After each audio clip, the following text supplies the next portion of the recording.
বাংলাদেশ আওয়ামী লীগ এখন পর্যন্ত, মানে আমি আপনার সঙ্গে কথা বলার আগে পর্যন্ত যে সিদ্ধান্তটি আমাদের সবার জানা আছে সেটি হচ্ছে এই ভোটকে না বলা হয়েছে আওয়ামী লীগের পক্ষ থেকে, কিন্তু বর্জন বা বয়কট শব্দটি ব্যবহার করছে না এমনটাই জানেন সবাই।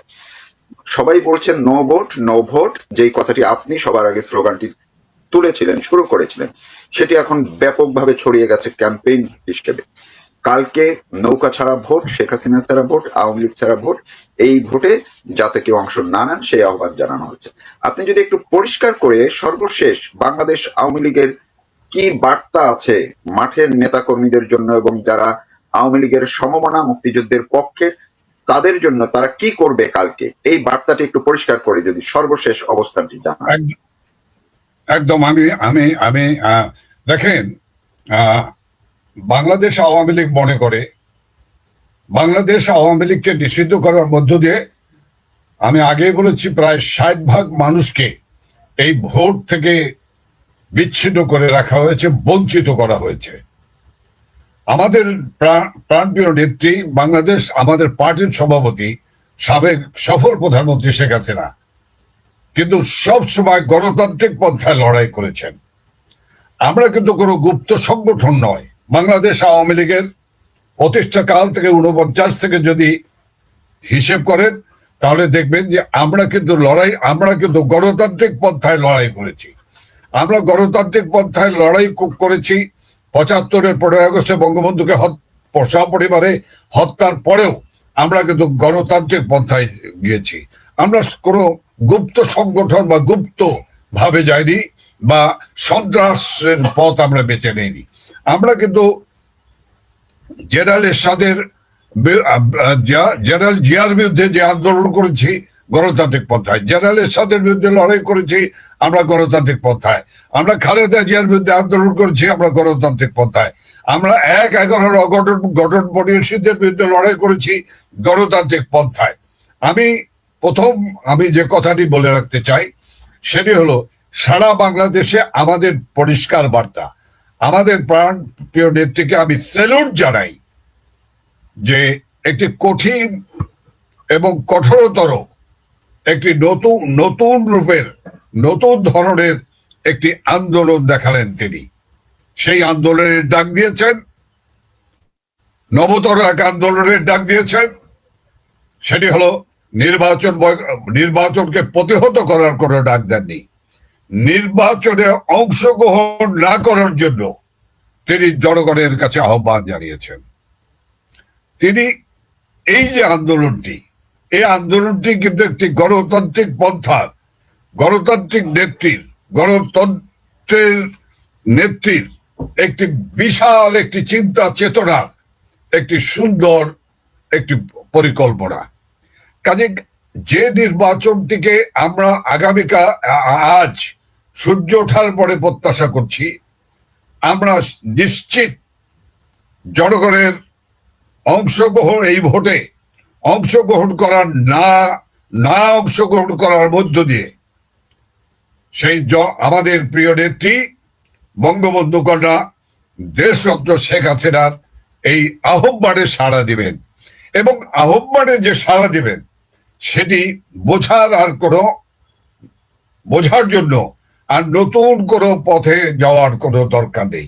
আপনি প্রারম্ভিক বক্তব্যে বলেছেন যে আওয়ামী লীগকে নির্বাচনে অংশগ্রহণ করতে দিল না, নিষিদ্ধ করে রাখলো, আওয়ামী লীগের জাতীয় নেতৃবৃন্দ সহ প্রায় 2.5 লক্ষ নেতা কর্মীকে কারাগারে নিক্ষেপ করলো, যে আওয়ামী লীগের নেতা কর্মীদেরকে নির্মম ভাবে হত্যা করলো, যে আওয়ামী লীগের বাড়ি ঘর, লক্ষ লক্ষ নেতা কর্মীর বাড়ি ঘর জ্বালিয়ে পড়িয়ে ছারখার করে দিল, আজও প্রায় 1,20 লক্ষ নেতা কর্মী আজকে অনাহারি পলাতক জীবন যাপন করছে, কারাগারের অভ্যন্তরে আওয়ামী লীগের নেতা কর্মীদেরকে হত্যা করছে। সেই দলটি কিন্তু নির্বাচন বর্জনের আহ্বান জানিয়েছেন আমাদের প্রাণের নেত্রী, আমাদের পার্টির সভাপতি বঙ্গবন্ধু কন্যা শেখ হাসিনা। আমরা কিন্তু বলিনি নির্বাচন প্রতিরোধ করতে আমরা কিন্তু বলি, আমাদের নেত্রী কিন্তু একবারের জন্য বলেননি এই অগণতান্ত্রিক কথা, এই সন্ত্রাস। কিন্তু যেই সরকার তাদের আচরণে আপনাদেরকে বুঝিয়ে দিল যে তারা কোনো গণতান্ত্রিক সরকার না, ডক্টর ইউনূসের সরকারটি গণতান্ত্রিক সরকার নয়, মাঠের সাধারণ নেতাকর্মী এমনকি মুক্তিযুদ্ধের পক্ষের অনেকেই মনে করেছিলেন, কিংবা অনেকের ধারণা ছিল যে একটি প্রবাদ আছে বাংলাদেশের সরকারি আওয়ামী লীগ, মানে আওয়ামী লীগ যখন সরকারে থাকে তার চেয়ে অনেক শক্তিশালী হয় বিরোধী দলের আওয়ামী লীগ, আন্দোলনে অনেক শক্তিশালী হিসেবেই আওয়ামী লীগ পরিচিত। কিন্তু এবার অনেকে মনে করছিলেন যে 2014 সালে যেমন বিএনপি জামাত যেভাবে আওয়ামী লীগের নির্বাচন প্রতিহত করার জন্য যা যা করেছিল, আওয়ামী লীগও এই নির্বাচন প্রতিহতের ডাক দিবে সহিংস প্রক্রিয়ায়। সেই পথে আপনারা কেন গেলেন না, প্রতিহত কেন করলেন না? সহিংসতা ছাড়াও তো প্রতিহত হতে পারত, এটি মনে করছেন না? দেখেন, নির্বাচন প্রতিহত আমরা করতে চাই না। আপনি তৌফিক বরব, আপনি জানেন যে আমাদের এই প্রিয় মাতৃভূমিতে 15টি জাতীয় নির্বাচন অনুষ্ঠিত হয়েছে। এই 15টি নির্বাচনের মধ্যে 13টি নির্বাচনে কিন্তু বাংলাদেশ আওয়ামী লীগ অংশগ্রহণ করেছে, এবং এই 13টি নির্বাচনে আওয়ামী লীগ অংশগ্রহণ করার মধ্য দিয়ে আজকে বাংলাদেশে কেন আমরা প্রতিহতের ডাক দিলাম না, প্রতিরোধের ডাক দিলাম না, আমাদের নেত্রী কেন ডাক দিলেন না? তিনি বলতে চাইলেন, বুঝাতে চাইলেন, তিনি পরিষ্কারভাবে বললেন, বক্তব্যে বললেন যে আমরা নির্বাচনে অংশগ্রহণ করতে চাই। আমাদেরকে ফেসিস্ট বলছেন? আসেন না, নির্বাচনে অংশগ্রহণ করার সুযোগ আমরা করতে চাই। সেই নির্বাচনে যদি আমাদেরকে জনগণ প্রত্যাখ্যান করে, যাদেরকে গ্রহণ করবে আমি তাদেরকে সাদরে অভিনন্দন জানাবো। কাজেই এই যে জনগণের উপর নির্ভরশীলতা, জনগণের শক্তির উপর যে নির্ভরশীলতা, এর নাম হলো শেখ হাসিনা, এই হলো নেত্রী শেখ হাসিনা। কাজে আমরা যে পথে এগিয়ে যাচ্ছি, আমাদের নেত্রী যে পথে এগিয়ে যাচ্ছেন, এটি অত্যন্ত সঠিক। আপনার মাধ্যমে আজকের এই লগ্নে, নির্বাচনের দিনের এই লগ্নে দাঁড়িয়ে, এই লগ্নে আমি তৌফিক মারুফ জার্নালের মাধ্যমে আমি সারা বাংলাদেশের সকল আওয়ামী লীগ, যুবলীগ, ছাত্রলীগ, স্বেচ্ছাসেবক লীগ, মহিলা আওয়ামী লীগ, যুব মহিলা লীগ, কৃষক লীগ, শ্রমিক লীগ থেকে শুরু করে বঙ্গ সৈনিক লীগ থেকে শুরু করে মুক্তিযুদ্ধের সপক্ষের সকল মানুষকে আমরা আহ্বান জানাবো, মাননীয় নেত্রী বঙ্গবন্ধু কন্যা শেখ হাসিনা যে নির্বাচনের ভোট কেন্দ্রে না যাওয়ার জন্য আহ্বান জানিয়েছেন, সেই আহ্বানে সাড়া দিয়ে আপনারা বাড়িতে থাকুন, আপনারা যার যার অবস্থানে থাকুন। অর্থাৎ নির্বাচনের ভোট কেন্দ্রে না যাওয়ার মধ্য দিয়ে ওদের তথাকথিত হানা ভোটকে প্রত্যাখ্যান করুন, ওদের তথাকথিত এই আওয়ামী লীগবিহীন নির্বাচনকে প্রত্যাখ্যান করার পরিষ্কার ঘোষণা দিন। ইনশাল্লাহ এটি একটি গণতান্ত্রিক আন্দোলনের একটি শক্তিশালী আন্দোলন। কাজেই এই শক্তিশালী আন্দোলনে আমরা যদি সফল হই, ইনশাল্লাহ আমাদের আন্দোলনের ধারাবাহিকতায় বাঁকে বাঁকে আমরা এগিয়ে যাব, এবং আমরা আমাদের লক্ষ্যে পৌঁছাবো ইনশাল্লাহ। আওয়ামী লীগ কোনোদিন পরাজিত হয়নি, আওয়ামী লীগকে দাবিয়ে রাখা যায়নি, একথা বঙ্গবন্ধু বলেছিলেন। কাজেই আমি বলবো যে আজকের দিনে যেভাবে কেন্দ্রগুলিতে কেন্দ্র দখলের জন্য যে অস্ত্র প্রয়োগ করা হচ্ছে, আমার মনে হয় মানুষের জীবনের নিরাপত্তার কারণে ভোট কেন্দ্র থেকে নিজেদেরকে দূরে রেখে বাড়িতে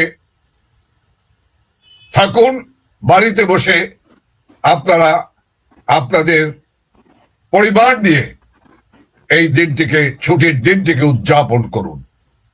জি, অনেক ধন্যবাদ। আপনি একদম পরিষ্কার যে বার্তাটি দিলেন, অর্থাৎ বাংলাদেশ আওয়ামী লীগের সিদ্ধান্ত এটি যে কালকে এবং যাতে আওয়ামী লীগের সমর্থক বা সবাইকে আপনারা আহ্বান জানাচ্ছেন, বাংলাদেশ আওয়ামী লীগ আহ্বান জানিয়েছে যাতে কেউ ভোট দিতে না যান, এই ভোটকে প্রত্যাখ্যান করার জন্য দলীয় সিদ্ধান্তের কথা আপনি জানালেন সর্বশেষ হিসাবে। এই জায়গাটিতে আমি শেষ করব আরেকটি প্রশ্নের একটু আপনার কাছ থেকে একটু উত্তর শুনে, সেটি হচ্ছে সরকারের পক্ষ থেকে বলা হয়েছে, স্বরাষ্ট্র উপদেষ্টা নিজে বলেছেন এবং আরো অনেকেই বলছেন যে এই ভোট ঘিরে বিশেষ করে আগামীকালকে যদি কোনো সহিংসতা হয় কেন্দ্রে কিংবা কেন্দ্রের বাইরে বা যেখানেই হোক, তাতে আওয়ামী লীগ সহিংসতা করবে, আওয়ামী লীগ এই ভোট বানচালের জন্য অনেক কিছু করছে, অর্থাৎ বুঝাই যাচ্ছে যে যত সহিংসতা হবে সব দায় আওয়ামী লীগের নেতাকর্মীদের উপর দেয়া হবে, আওয়ামী লীগের উপর দেয়া হবে। সেই ক্ষেত্রে আপনারা কি করবেন যদি এমনটা করা হয়? দেখেন, আওয়ামী লীগ যদি স্বরাষ্ট্র উপদেষ্টা সাহেব যে কথাগুলি বলেছেন আওয়ামী লীগের বিরুদ্ধে, যদি এরকমই আমাদের চিন্তা থাকতো তাহলে আজকে বাংলাদেশের চেহারা থাকতো এক ভিন্নতর চেহারা। স্বরাষ্ট্র উপদেষ্টা সাহেবকে বলবো যে আপনি আওয়ামী লীগকে এখনো চিনতে পারেননি, আওয়ামী লীগকে এখনো বুঝতে পারেননি, আওয়ামী লীগ কি দল চিনতে পারেননি, বুঝতে পারেননি। কাজেই আওয়ামী লীগকে নিয়ে এত আতঙ্কিত কেন? এই আতঙ্কিত হয়েই তো নির্বাচনের বাইরে রেখেছেন। কারণ আপনি জানেন স্বরাষ্ট্র উপদেষ্টা সাহেব এবং প্রধান উপদেষ্টা গংরা, তারা জানেন আওয়ামী লীগ যদি নির্বাচনে অংশগ্রহণ করার সুযোগ পেত তাহলে বাংলাদেশের মানুষ উন্নয়নের উপকার 15 বছরে বাংলাদেশের যে উন্নয়ন করেছে, মানুষের জন্য যা করেছে, ওরা কান পেতে শোনে না শ্রমিকের কথা চিৎকার, ওরা শোনে না রিক্সাওয়ালার চিৎকার, ওরা নিম্ন আয়ের মজুরদের কথা শোনে না, ওরা নিম্নবিত্তের কথা ওদের কানে যায় না, ওদের মধ্যবিত্তের কথা ওদের কানে যায় না, ক্ষয়িষ্ণু মধ্যবিত্তের কথা ওদের কানে যায় না, স্বল্প পুঁজির ব্যবসায়ীর কথা ওদের যায় না, ওদের মধ্য ব্যবসায়ীদের কথা ওদের কানে ঢোকে না, বড় ব্যবসায়ীদের কথাও ওদের কানে ঢোকে না। আসলে কি জানেন, যার এক কান কাটা সে হাঁটে রাস্তার এক পাশ দিয়ে, আর যার 2 কান কাটা সে হাঁটে রাস্তার মাঝখান দিয়ে। এই সরকারের হলো 2 কান কাটা। এই সরকারের প্রধান উপদেষ্টা সহ সকল উপদেষ্টাদের 2 কান কাটা, অর্থাৎ লজ্জাহীন, বেহায়া। যে কারণেই আমি বললাম, সে কারণটি হলো ডক্টর ইউনূস সাহেব এসে যে কথাগুলি বলেছিলেন সেই কথাগুলি আজকে সময় নেই। আমি এক এক করে ডক্টর মোহাম্মদ ইউনূস কি বলেছিলেন, এই ফ্যাসিস্ট দখলদার এই ইউনূস কি দেশবাসীকে আশ্বাস দিয়েছিলেন, আর দেশটাকে তিনি কোথায় পৌঁছে দিয়েছেন। বেরিয়ে আসেন যমুনা থেকে, সাধারণ ইউনূস হিসেবে বেরিয়ে আসেন, দেখবেন, টের পাবেন বছরে কত দিন, কত ধানে, কত চাল, ইনশাল্লাহ। অনেক ধন্যবাদ আপনাকে। দর্শক যারা এতক্ষণ আমাদের সঙ্গে ছিলেন কিংবা পরে দেখবেন, আপনারা কথা শুনছিলেন বাংলাদেশ আওয়ামী লীগের প্রেসিডিয়াম সদস্য সাবেক মন্ত্রী জাহাঙ্গীর কবির নানক। তিনি বাংলাদেশ আওয়ামী লীগের পক্ষ থেকে সর্বশেষ যে বার্তাটি সেটি দিলেন মাত্র কয়েক ঘন্টা পরেই যে ভোট, সেই ভোটে বাংলাদেশ আওয়ামী লীগ এতদিন যে অবস্থানে ছিল এখনো সেই অবস্থানে আছে। ফলে যাদের মধ্যে মিনিমাম কোনো বিভ্রান্তি আছে সেই বিভ্রান্তি আশা করি দূর হলো।